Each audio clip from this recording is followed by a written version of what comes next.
In today's video, I'm going to teach you how to clear your cache in Cloudways. This is a straightforward process, but it's crucial for ensuring that your websites load efficiently and that you're viewing the most up-to-date content. Clearing your cache can help resolve various issues related to outdated data being displayed, so let me guide you through the steps. First, we'll need to head over to the Cloudways website, which is a managed cloud hosting platform.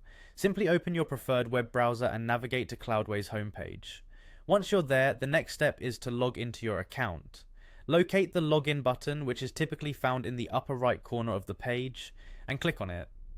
After logging in successfully, you'll be directed to the Cloudways dashboard. This dashboard is your main hub for managing your cloud hosting services. On this page, you should see an option labeled My Servers. Click on that to view a list of your active servers. Once you've clicked on My Servers, it's time to select the specific server for which you want to clear the cache. You might see several servers listed, especially if you're managing multiple websites or applications. Click on the server you want to work with to access its management settings. Now that you've selected your server, we need to manage the services on it. Look for an option that reads Manage Services and click on it. This section is where we can control various services related to your server, including the cache settings. In the Manage Services section, you'll observe an option for Varnish. For those who might be unfamiliar, Varnish is a web application accelerator which helps to cache website content and serve it quickly. Click on Varnish to proceed.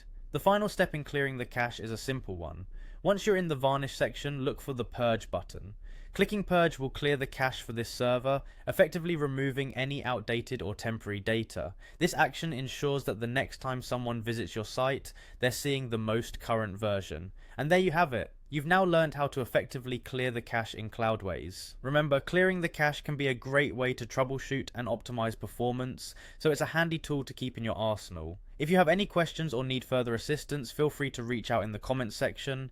Thanks for tuning in, and feel free to subscribe for more helpful tutorials.